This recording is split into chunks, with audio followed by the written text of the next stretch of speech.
The Best in the World podcast with Richard Parr.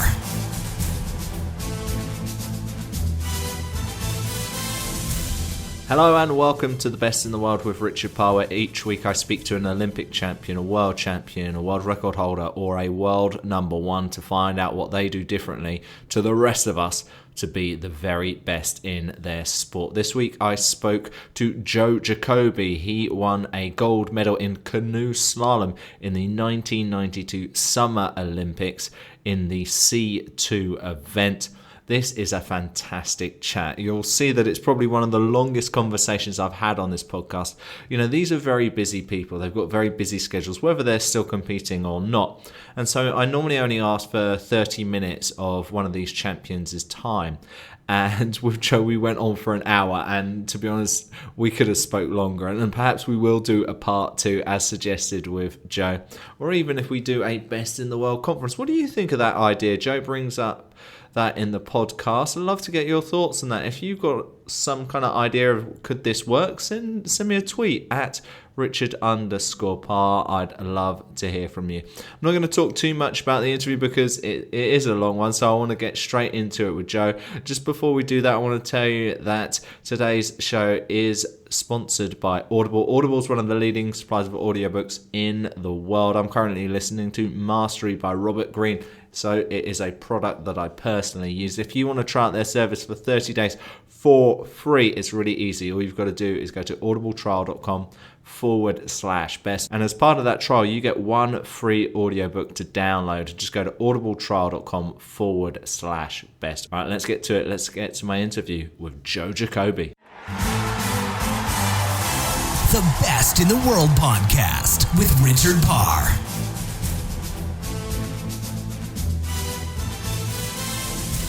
Welcome to The Best in the World with Richard Parr. 1992 canoe slalom gold medalist. Absolutely delighted to have you on the program. Now, that's 25 years ago. You've had an amazing life and career so far. Let's get people up to date with what are you up to right now, Joe?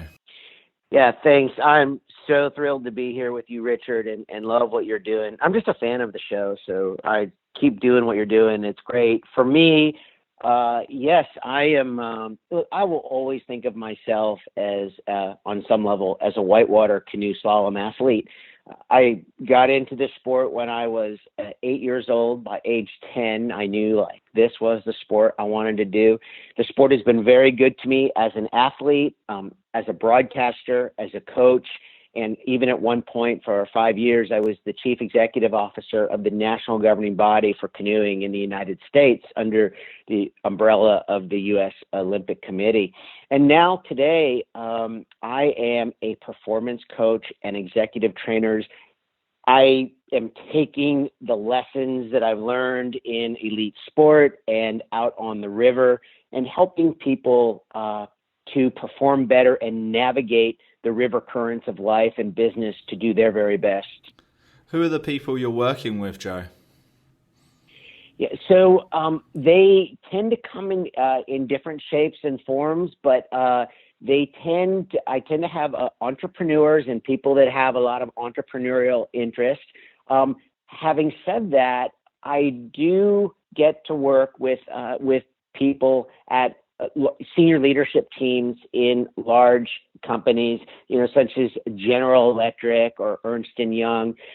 One of the things that I'll tell you, Richard, when I am at my absolute happiest doing what I do, and I love talking about the topic of performance, but for me, the river and river currents and moving water through rapids are such a great metaphor for life. And I'm now starting my 5th decade of whitewater canoeing. And this is not just a sport you do as an athlete, but it's a sport you just do as a person for your entire life. It's a ton of fun to do. But the way that river flows is just a great metaphor for living a good life. I believe in this bigger force that you can align yourself with, creating the mindsets to align yourself with the energy and the momentum of something that's bigger and stronger than you are, which is what happens when you paddle a canoe through rapids. Navigating obstacles on rivers and how you go about that. If you're a sports fan, you might know in the game of basketball, if things aren't working out well, the coach can call timeout and regroup. And that's nice in the sport of basketball. But in canoeing, you don't get that luxury of calling timeout. The river doesn't stop. The currents keep going. So when you make mistakes, you've got to be really good at transferring from plan A to plan B to plan C to plan D as many times as it takes. And you have to be able to shift in real time. And I think helping people to course correct and fix mistakes, that's what I always tell people was the difference in winning a gold medal at the Olympic Games. It wasn't that we paddled better than everyone else on the day of the competition. What I really felt we did, I felt like we corrected mistakes a little bit better. That when you have just a line of possible mistakes in front of you, that the real objective is trying to fix those mistakes, small mistakes, because mistakes only know how to get bigger. And secondly, to get better at even anticipating mistakes before they happen. And we're living in this world right now where people are putting kind of shortcuts and quick fixes and life hacks in front of you. And it's like, it's almost trying to pull you into this world that you don't need to fix mistakes. You just need to create a new path. I've never found that to be something that worked for me. I think when I'm making mistakes, I'm actually happy because it's signaling to me I have something more to learn. I have something to fix. That when I have a reason to learn something, it's like I have a reason to live for something. And that's what the river has taught me. So I simulate all of these concepts and ideals with corporate teams and executive leaders out on the river in rafts and canoes, and we experience these in real time. So it's a ton of fun doing what I do. I just love it. I can imagine. I've got so much to pick up from that. I love the metaphor.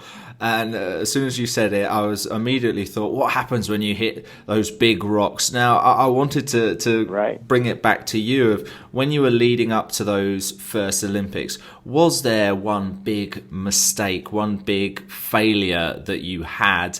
And how did you deal with it? And is it something that you really learned from, which you were able to help you tackle those future mistakes?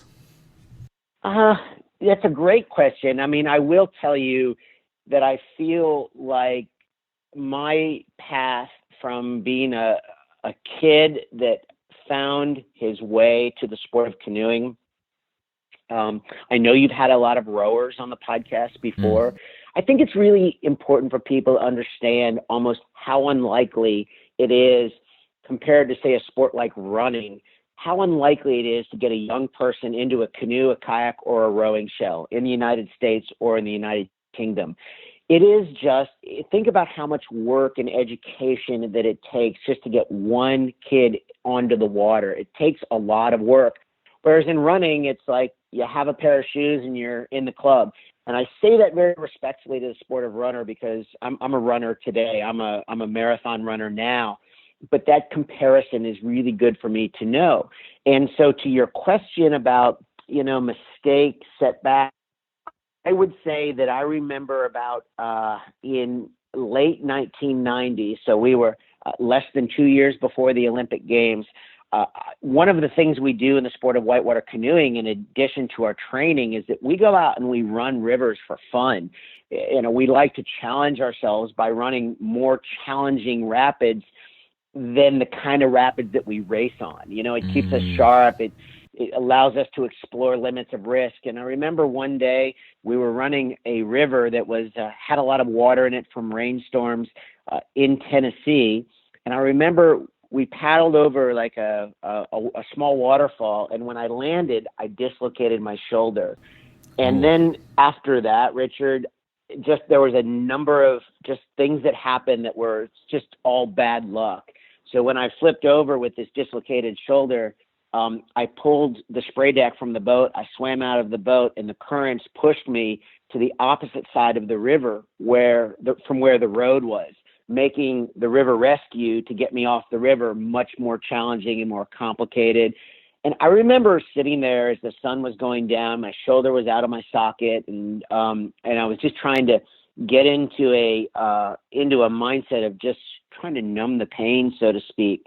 And the setback, to answer your question, was at the time, in my training, I was paddling a two-man canoe. I was in a partnership with another guy, trying to do the very best we can, trying to do our best at the Olympic Games. And he wasn't with me that day when I dislocated my shoulder. And I really realized that setback or that mistake was that when I'm out running a river, I'm not just taking risk on behalf of me. I'm taking risk on behalf of the team, and it's like I had let him down. Like, that's the way I felt when that happened. And so that was something pretty important for me to work through. Like, I didn't just snap out of that after that injury. Like, I really had to be a little bit more thoughtful on what I was doing. That canoeing is this intensely individual pursuit, but I'm in a two-man boat. And so I'm with a team. I've got someone that's counting on me to make good choices and not let the team down.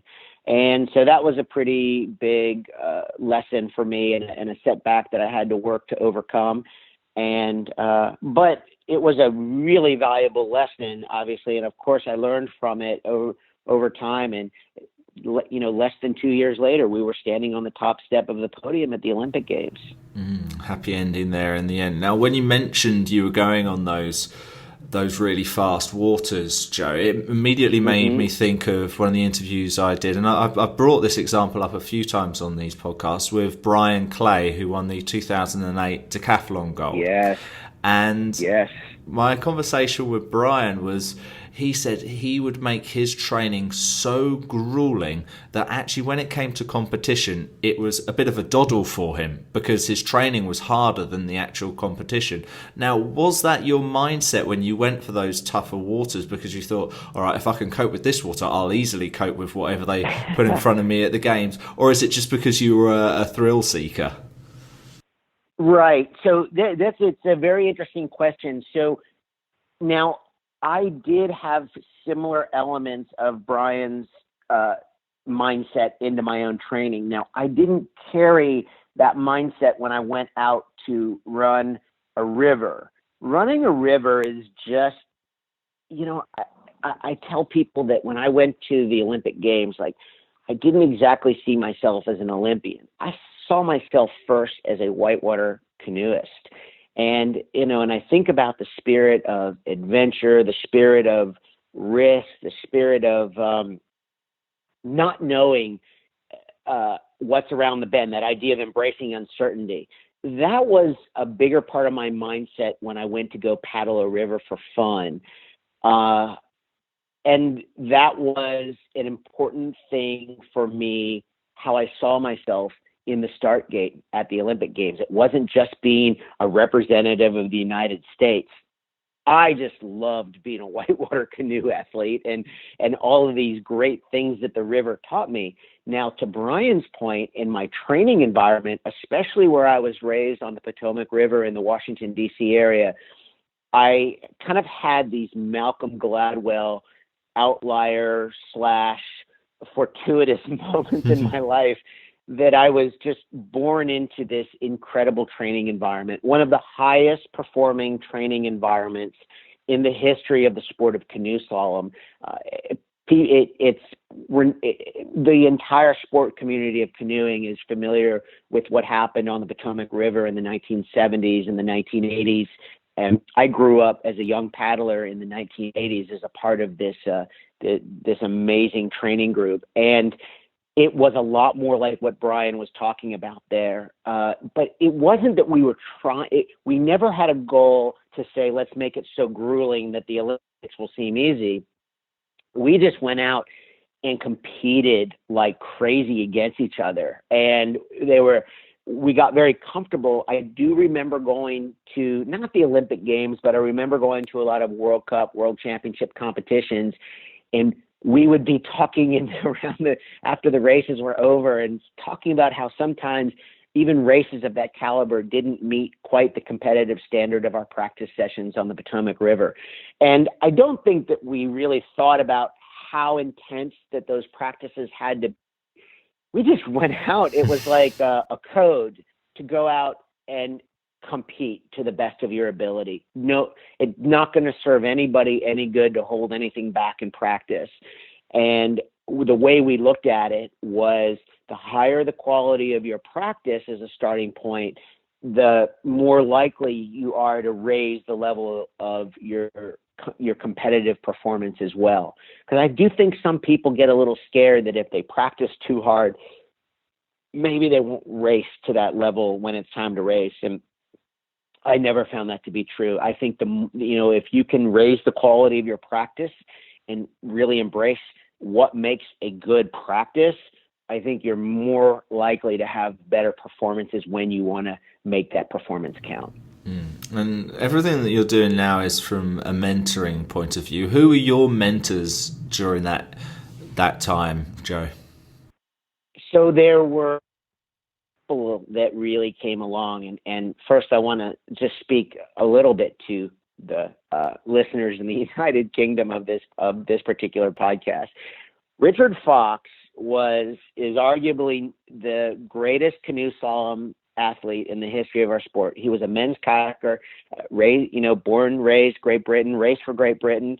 He's now living in Australia, and was for about the last 15-ish years, 20 years, been the high performance director of the Australian program. And his daughter, Jess, whose grandparents still live in the United Kingdom, is Jess Fox, top women's kayaker in the history of our sport, or is happening in our sport today. But Richard was a really big influence on me, and just the way he went about very methodically how he broke down the race. And when let me even break this up. I just want to remind people, we're talking about a wild running whitewater river. We're not talking about a swimming pool or a track that has this very constant platform. I would ask your listeners to imagine being on a putting green and trying to sink a 3-meter putt, but instead of the putting green being stable, imagine that the putting green was moving like waves, and you had to put the ball in the hole. You had to navigate this moving putting green.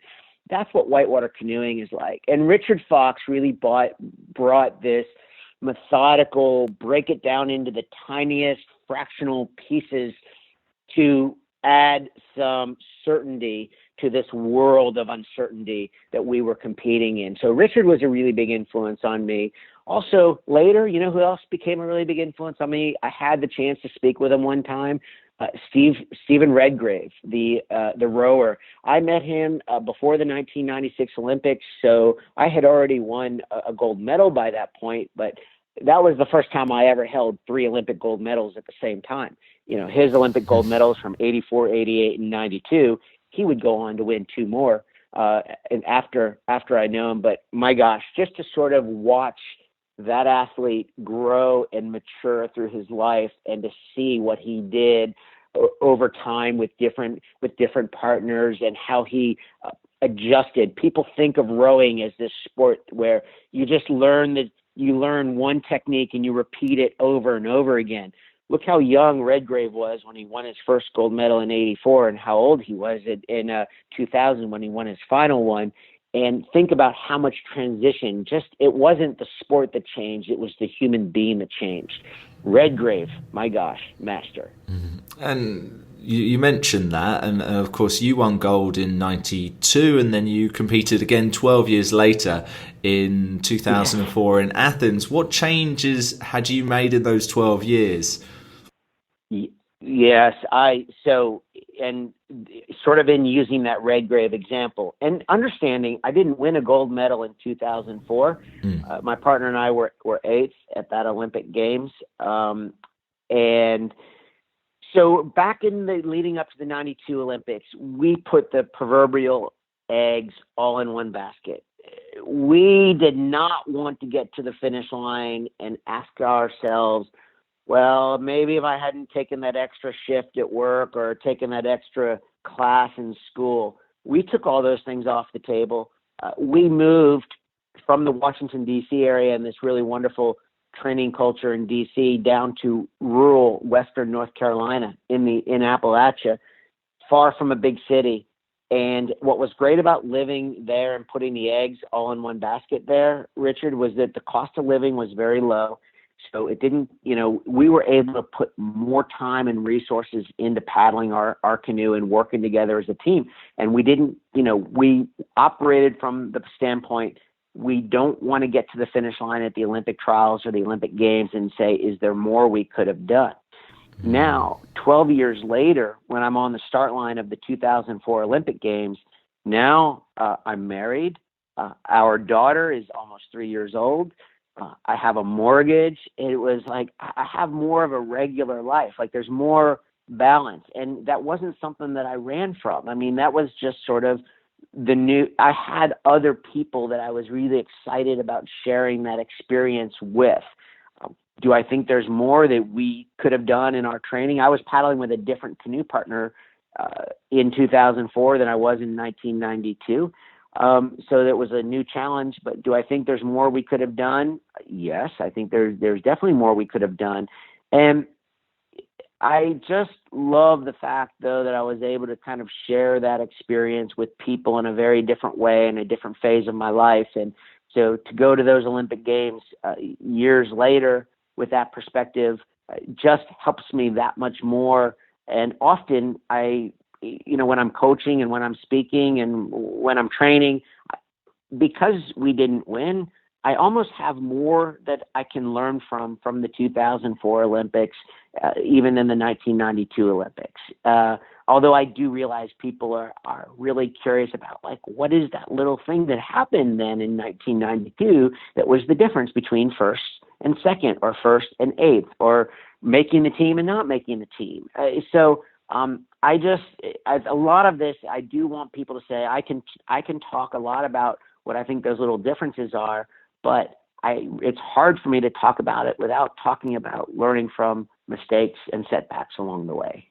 And of course, there's always very different factors at each event, and we could go through all of them. And unfortunately, I am going to ask you about the lead up to 92 because it does interest me. And please, and you said you did go kind of almost back to basics if you took yourself away from a big city and were able to just focus.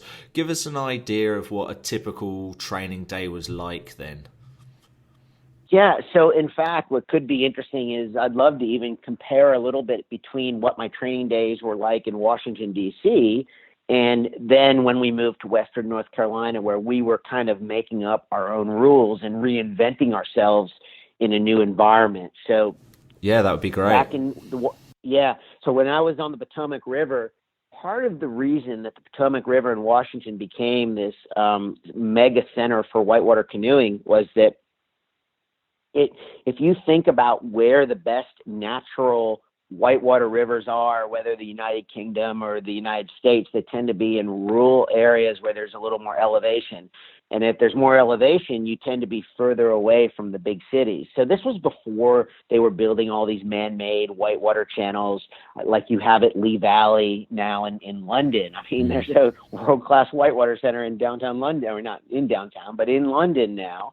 And so it was very different. So back then in the 1980s, athletes had to go to work. They had to go to school. So our workout schedule was that we would do our morning workout at 6:30 in the morning so people could get to work. And we were usually done by 7:45, 8 o'clock.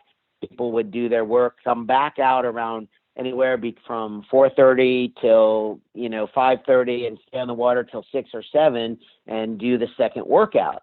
So it was really revolving around, the busyness of a big city. When we went to Western North Carolina, it was a big change. We weren't rushed to start that early in the day. I remember, we may set a start time for a morning workout at around 10 in the morning, but we would show up at 9 o'clock and just spend time together. And, maybe we would do a little work on the course, just, getting, moving rocks around in the river before the water turned on, or moving the gates around, or having a little cup of coffee. And so it was very relationship based. We really had time to get to know each other and support each other as a group. Then we could really get out on the water. And again, we weren't limited by time because we didn't have to really be anywhere, right? I mean, now we've really got all the time that we need, and we could stay on the water later, or if a coach had an issue or a challenge to us, we could really take the time to break that challenge down. We weren't rushing anywhere. And then the same kind of thing in the afternoon. I just feel like not feeling like you had to be somewhere else and having the time to build relationships with the other people in your group when you didn't have to be somewhere else really brought us together as a group. And very quickly, our training scene in rural Western North Carolina started to really get some good results quickly. And we were very motivated. Back then, whitewater was just coming back onto the Olympic program. It had been off the Olympic program for 20 years. 1972, the first time, coming back on in 1992. There was just this level of innovation and just kind of us creating our own rules as we went along. And that was very empowering. It wasn't that we were competing with the training group up in Washington. In fact, quite the opposite. But we found a much better set of circumstances in nature, far away from the distractions of a big city. All those complications of traffic and transportation and having to be somewhere. I cannot tell you how good it felt to, remove those elements out of our training. And then the second thing that was very important about our new training scene in North Carolina is that we also had the time and flexibility to go do these sport-specific training camps on the rivers where the biggest races were going to be. So one of the things about whitewater canoeing, you cannot simulate the whitewater course anywhere else in the world. If you want to be good on that course, you've got to spend time canoeing on that course.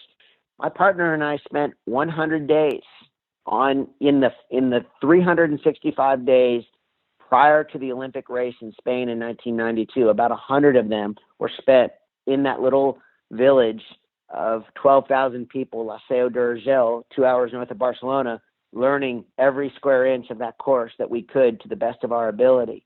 And so putting in that time in that at that course was a big part of our mentality and just kind of the way we saw ourselves, and just getting not just comfortable on the course, but getting comfortable in that village and meeting people and starting new friendships and just embracing the local culture. That was huge. That was a huge, huge piece for us. But all of these things came when we moved to Western North Carolina. Was anyone doing that at the village as well, Joe, or were you mainly the only ones there for that long a time? No, there were other people doing that as well. We were able to bring that same mindset of training that we used back in North Carolina to the race course and to the village in Spain. And I think that the really big difference was probably not exactly what was happening on the water, but I just remember really enjoying what we were doing off the water and just kind of having that mindset, that disposition to be grateful for this opportunity to be in this beautiful, picturesque village and these relationships. And so now I got to tell you something, Richard, about like just to give the listeners a sense of what that experience meant to us, not the on the water part, but the off the water part, like what it means to when you can really wake up in the morning thousands of miles from your home and just feel great about where you are. Two quick things I'll tell you. Number one, when my wife and I had our daughter, she's 16 years old now, and she's an athlete in the sport of canoe slalom. We named her after that village in Spain where the Olympics was. It's called La Seu d'Urgell, and our daughter's name is Seu Jane.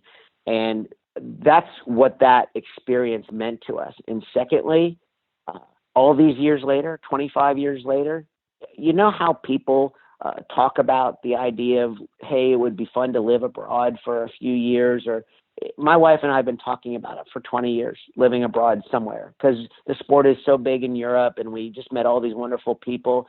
Right now, our family and I, we're working on our Spanish residency, and we plan to live in this village for about 6 months a year right now, starting later this summer.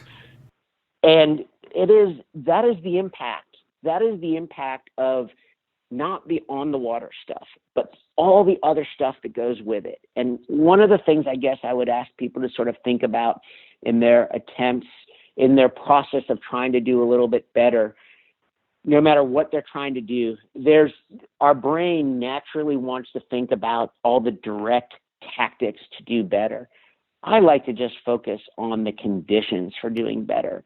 I honestly think that one of the reasons that we did well at the Olympics in 1992 was that, more so than working the tactics of paddling the course well, we just enjoyed the conditions to do well. Just feeling good about the relationships, feeling good about being a part of this community, being, just the little routines each day. I remember on the really cold spring days in March when we were just freezing and walking up from the course into this little town and walking into the cafe at the Hotel Nice. And, Carmen, who still works there 25 years later, just seen us walk in, freezing cold, and she just starts making coffee and an egg sandwich for us because she knew. And I cannot tell you what those conditions mean when you feel like you're apart, you feel good about how your feet are anchored to the ground in a place. That makes a big difference in how you perform. It's not just the direct tactics, it's the indirect stuff, the conditions to succeed. It really makes all the difference. Well, I'm very excited for you going to Spain, Joe. It's interesting. I've been lucky enough to live 6 years in Doha. I lived a year in Madrid, 4 months in Paris, 4 months in the States. I've had that experience. And the one thing I was going to ask you about is during my time in Doha, it's very much what we would call in England a Marmite place. You either love it or you hate it. Marmite is this spread we put on toast, and people either love it or they hate Marmite. it. Oh, you know Marmite. And Doha, for many people, was this love it or you hate it. And I've always been this very positive personality and this kind of mindset of this has everything I need, I'm going to make this work, while other people would immediately go in and say, oh, they haven't got this, or this is different to home.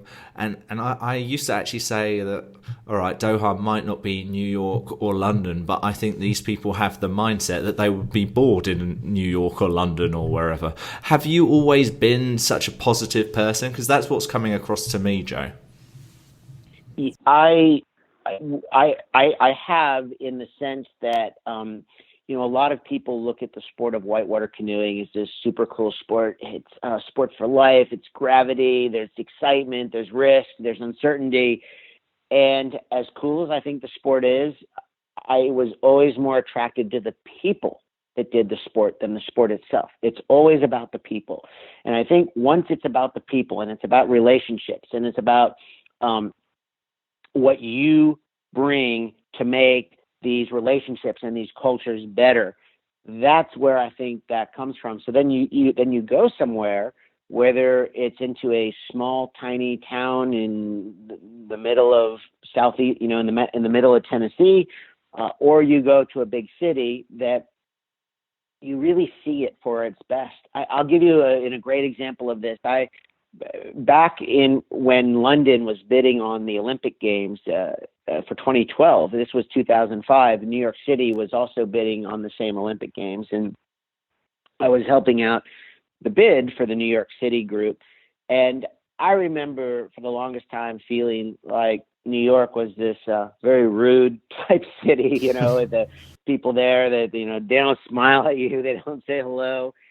And I got to tell you, I remember walking down the street in my New York City Olympic, 2012 rain jacket, and when the International Olympic Committee was visiting, and I could not believe how like quickly New York felt like a small town to me. I mean, people were stopping me and saying, "Oh, I hope this happens," or "Hey, what can I do to help?" And it was just, you just begin to sort of see when someone creates a vision and creates something that will ultimately bring human beings together in a positive way.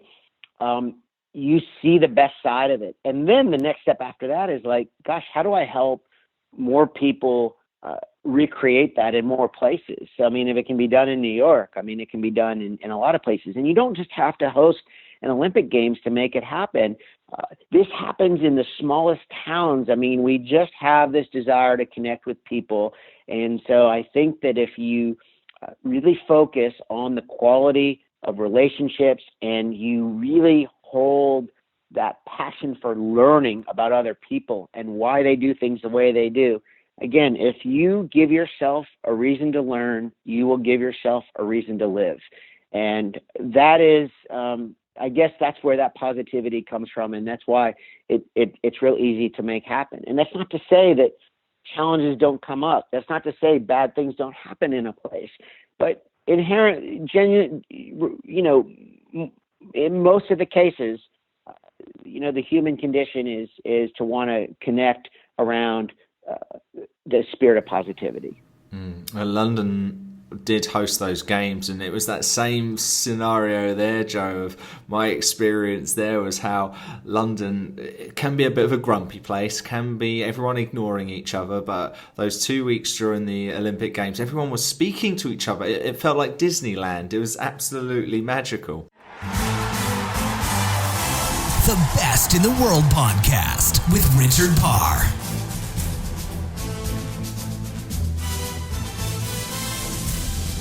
More fantastic knowledge with Joe Jacobi in just a moment, but I want to tell you that this podcast is now part of the Sportacino network, where we produce sports content for you on sportacino.com, Facebook, Twitter, YouTube, Periscope, you name it, we are there.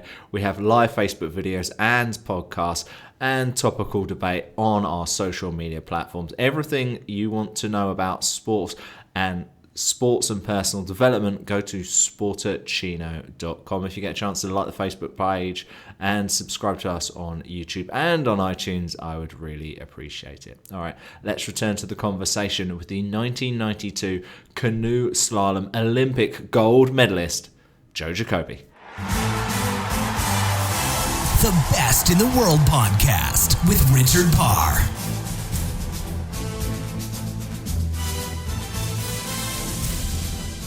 With relationships, Joe, I want to move on to your career as the CEO in charge of kayaking and canoeing for the United States. And I want to talk about how easy it was then to have these relationships with people who are kind of working directly underneath you.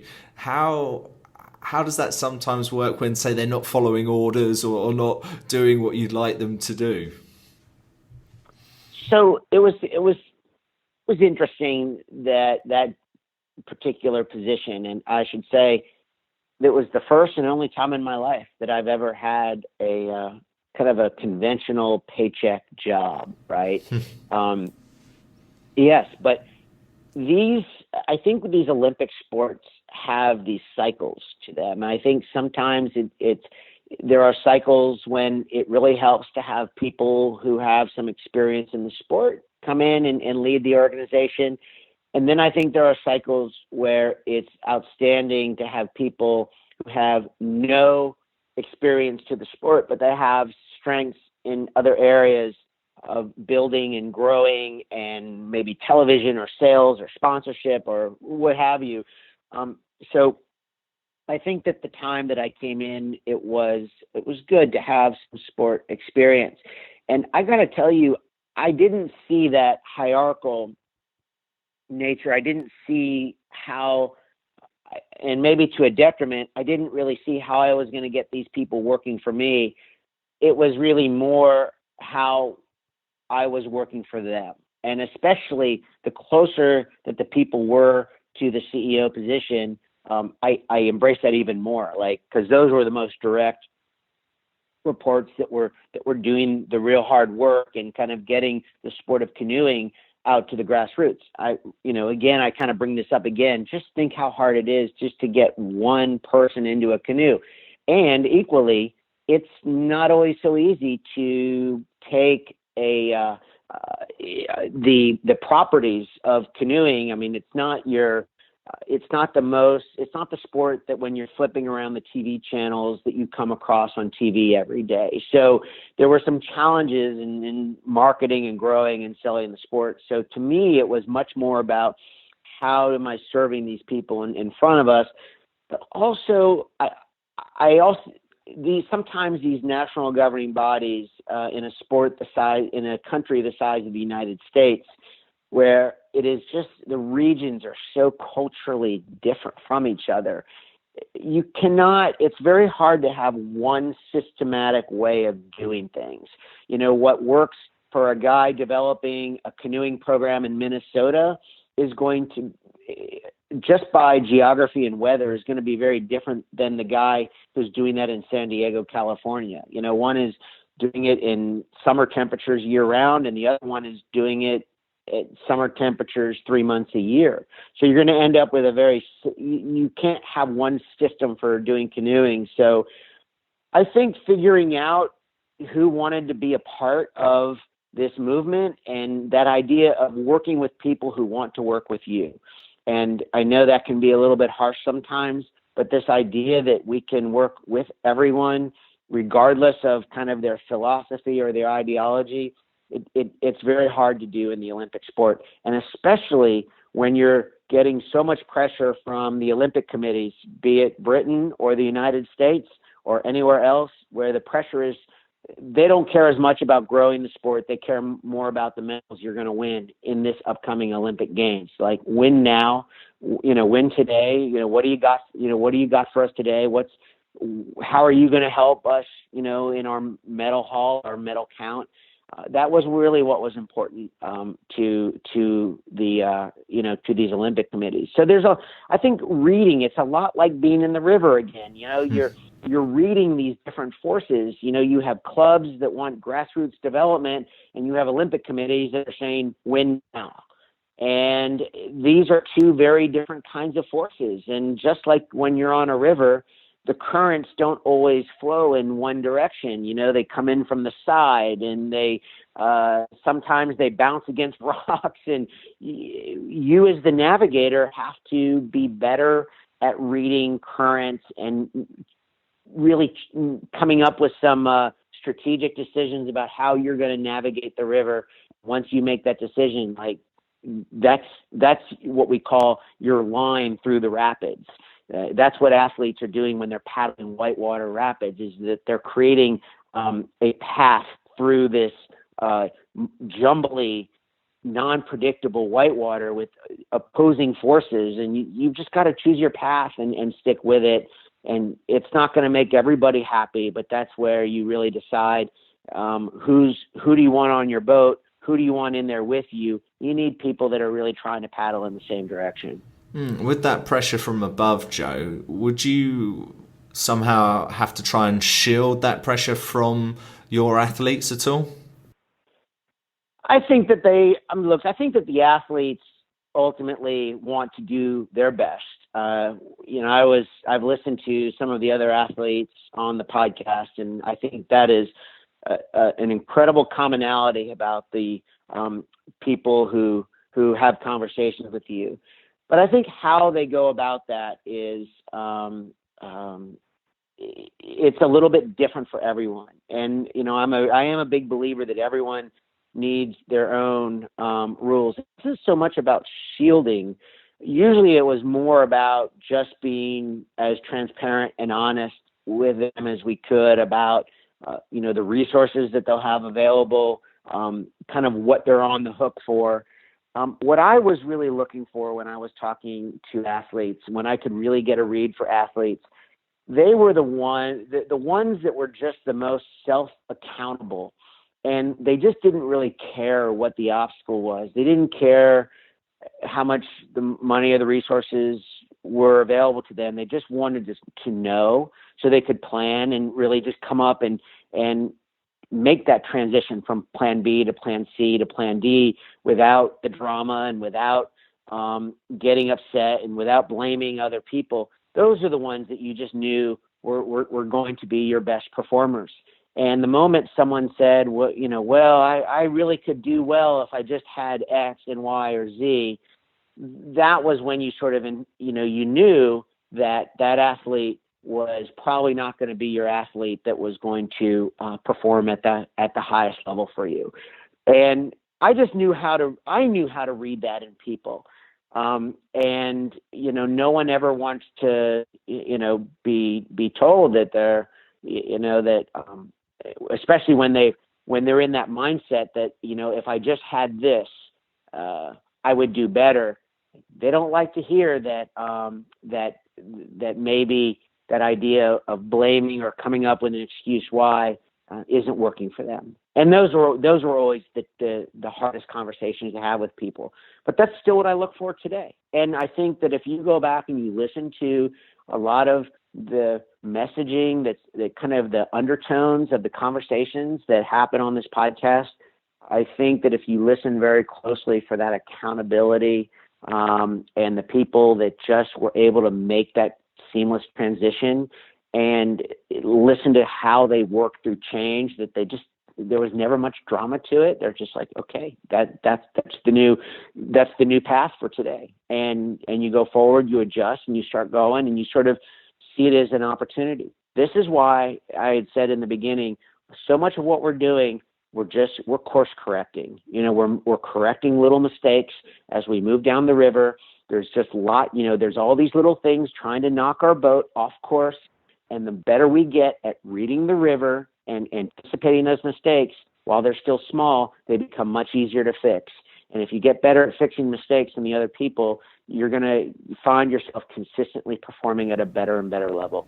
Amazing, Joe. That just so good to hear all of that incredible information. And yeah, we have had some great guests on there, which we should go back and listen to. And one thing I want to talk about now is something which happened a little bit recently. And my impression with you, Joe, is it's with the positive side. There's something about you with the positivity, and the universe kind of works for you because you look at the right side of life. And that's just my impression, because that's kind of how I kind of look towards life. And I think it's something similar when I had Veronica Campbell-Brown on from the Jamaican sprinter, that kind of positive way of life. And it's the story of last summer, how your medal got stolen, but then it returned to you. For those who don't know, maybe just explain that story to us, Joe.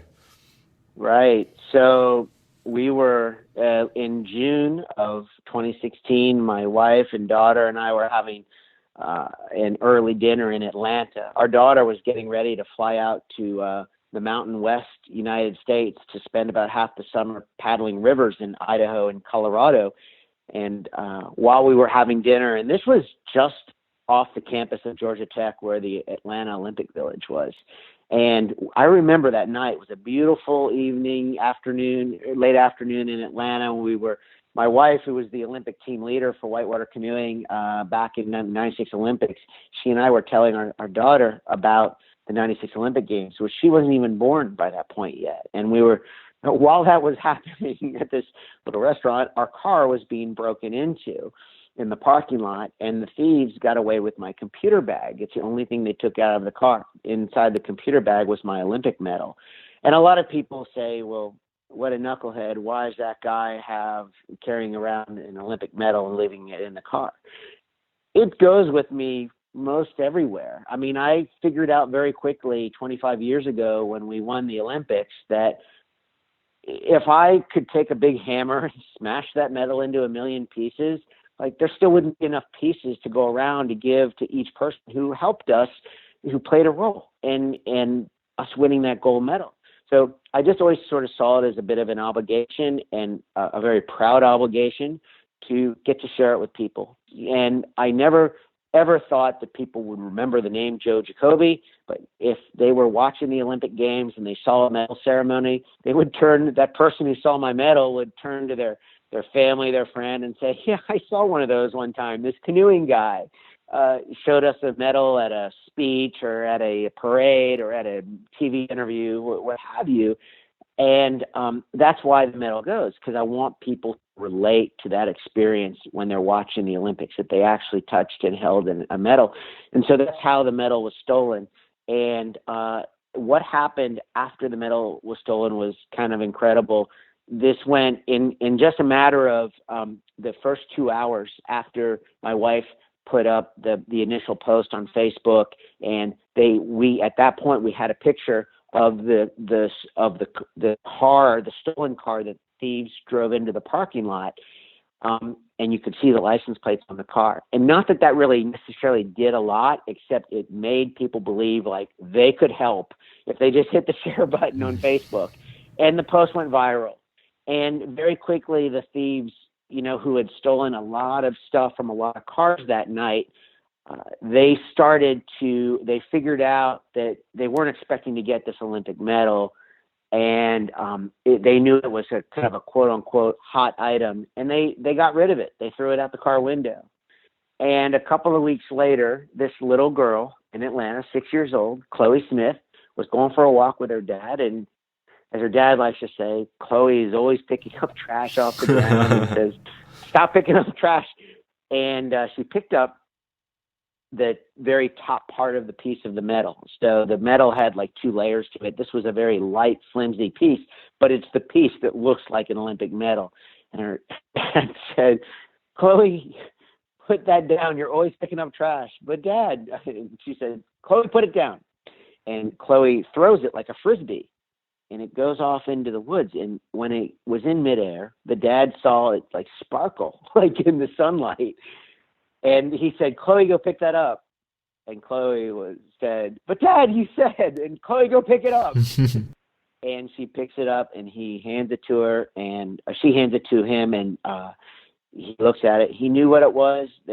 Within just a few minutes later, he takes it home. His wife, Chloe's mom, emailed me and had found the top part of the medal. Now Chloe is my buddy. She's 7. We go kayaking together on the Chattahoochee River. And it's just kind of an amazing story. And there was so much positivity that came out of this negative experience. But and I think as much as anything, Richard, I would say it really allowed me from a different perspective to see what the medal and our Olympic performance meant to other people. Like I heard from so many people, because when the medal was on, it was like almost like a death in the family, right? It was like you really hear what that experience kind of meant to people. And I think to see that, it just really reinvigorated me. Not that I wasn't already excited about doing what I do anyway, but it just reinvigorated me to keep sharing the experience. And then once I got it back, it's just like double down on the whole thing. And it's like, more people have to see it now. This is really good. Incredible story. And I love that you're inspiring Chloe right now. Everything that you do, Joe, is about sharing, and it's about giving back. Now, when you're in that real kind of in the zone of training to become an Olympic champion, how difficult is it to be that person? Do you need to be more single-minded? I thought for years, I used to tell people, I still tell people, I think that this was the most selfish endeavor I ever undertook. But I think I look back on it now. This is kind of one of the experiments that I'm running in my life right now. So when I was 12 years old, I started to keep a training log. So I would do my workout, and then I would write down a little bit about the workout afterwards, and mostly pretty objective information, and sometimes a little subjective, how I felt, how the workout went. And I ended up doing this. I ended up logging every workout I did from age 12 to age 22. After the day we won the Olympics, I don't remember much about after we crossed the finish line, but I can tell you this. I remember walking into my room in the Olympic Village, opening sitting down, throwing my stuff on the floor, sitting down on the bed, opening the drawer, and writing a journal entry into my training log after we won the Olympics. It was kind of this mission accomplished type, entry. And so now I had mentioned I did this, I did this big deep dive into kind of what worked when I was doing really well, things that didn't work for me when I wasn't doing as well. I ended up later in my life bringing the idea of a training log in the form of journaling back into my life. I started a couple of years ago. I have some questions I ask myself every morning. I write them down, pencil and paper. I do it about 5 minutes in the morning and 5 minutes in the evening. And now, so to answer your question, my experiment that I'm running, I know that training and wanting to be the best in the world is a selfish endeavor.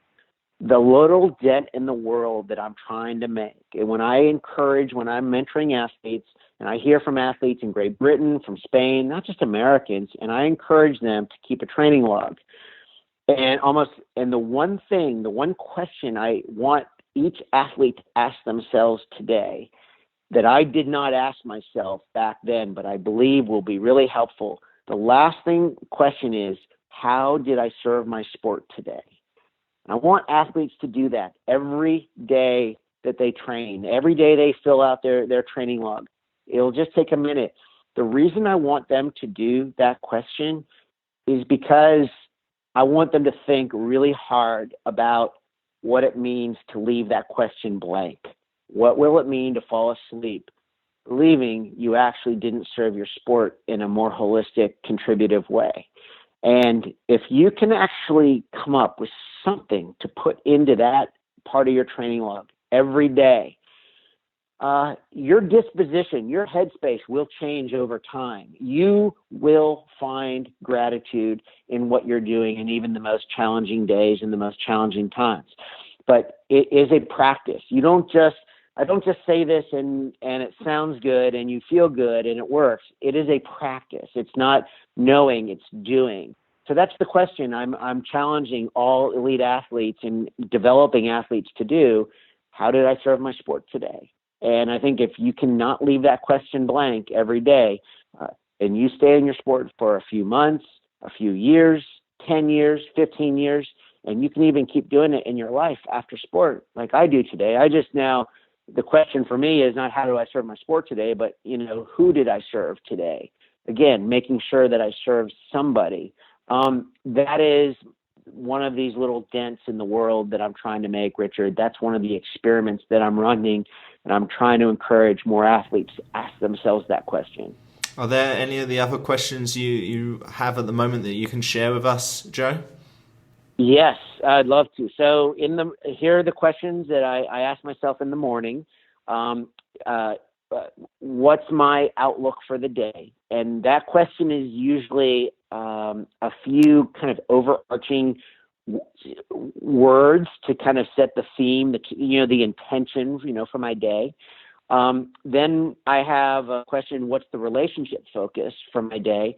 This is just a way for me to show a little more intention to the people I plan to interact with during the day. So, for example, this morning I wrote your name in there, knowing that we were going to talk. And then I had never met you before, but it just gave me that moment to tune into this idea, who's this Richard Parr? And just by getting to spend a little bit of time thinking about that as I wrote your name down, was helpful. And I do this every day. And then the third question in the morning is, for what am I grateful? So that just allows me to kind of develop that gratitude practice. And then in the evening, just what went well, what could have gone better. Then what's a reinforcing choice I made? And so a reinforcing choice is just something I chose to do that aligns with that bigger view of the world that just matches that my core values, my core views, and just what's one thing I did today that does that. And then the last question is, who did I serve today? And I just wanted that one in there because you don't want it to be blank before you go to sleep at night. And I've been doing those questions. There's room there to do more sort of free journal writing if you want to do that. But even if you just answer those few questions, you check that box. And the reason I encourage anyone to keep a journal, whether you are right now in the gym or you're riding a bus to work right now, or you're a young elite athlete that's training, I think if you believe that you have something, even a better performance to move to than where you are today, if you keep a journal or a training log like this every day, the process of writing with pencil and paper will not only be sort of soothing and kind of help you sort of work through a mindset and a perspective on things, but after years, you're giving yourself the playbook that you're going to use for the rest of your life. And, that's what doing this for me is, that it allowed me to reconnect with in a very deep way, not just with what I did, but how I did it and why I did it when we performed well at the Olympic Games, and work those through a process of how I can use them in a very different way today and teach others to use it in a very different way today. Well, I think that is an amazing bit of information there, Joe, and I think that is the perfect way to wrap up this conversation, because you have written your list, you do have people to serve. I have taken double the amount of time we were going to have, but it's just been so fascinating, and I would have a lot more questions, but I think we've really appreciated everything you've told us today, Joe. Thank you so much. Before you go, could you tell us how we can find more about you online and also your social media handle as well, so we can continue to get your fantastic knowledge, please? Thank you. So, by the way, thank you, Richard. This has been great. I would welcome a part 2 anytime, just because I like talking to you. So let me know if there's ever an opportunity to come back on. And I also, for 2.5 years, I've been writing a newsletter every Sunday morning called Sunday Morning Joe. And it's about improving performance, overcoming challenge, and aligning with purpose. It's a free newsletter that I do. I love writing it. I put a lot of time into it. These aren't just little posts I whip out. I really enjoy doing it. And it's a free, if you go to joejacobi.com, JoeJacobi.com, you can sign up for Sunday Morning Joe. And then also, if all of the coaching and training kind of work I do, you can find that at joejacobi.com, or you can just go straight to 5withjoe.com. You can number 5 or spell it out. It takes you to the same place, 5withjoe.com. And I'm on Twitter at Joe Jacobi. And so if people have questions there, I'm also on LinkedIn. Let me know. Let me know, like what you thought of the podcast. If you have questions, I'm very interactive.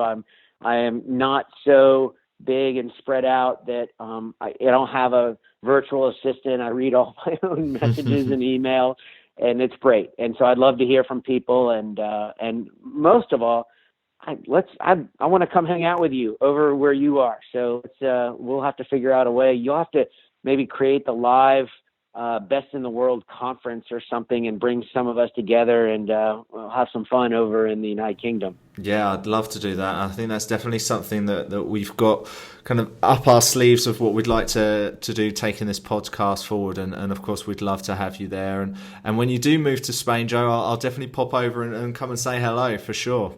Yes, that would be. It is so easy, and we will come up to the United Kingdom. It's so close and affordable. And hey, thank you so much. I just had a great time today.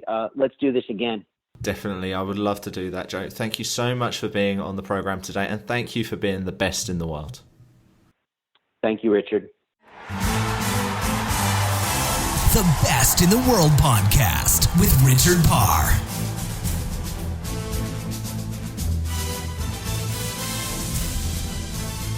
I think you'll all agree we learned a lot from Joe on this week's podcast. He wasn't the first canoe slalomist we've had on the program before. Etienne Stotz has been our guest, as well as David Florence, the former world champion in that event. They're both on Best in the World. Go and listen back to them on the Acast platform or on iTunes. And while you're at iTunes, please give us a rating and review, and give us a subscribe. Go and click that subscribe button. would love to make sure that every week you get some fantastic knowledge from Olympic and world champions. All right, I will be back with you next week with another amazing guest. But until then, I hope you have a wonderful week. Goodbye. The Best in the World podcast with Richard Parr.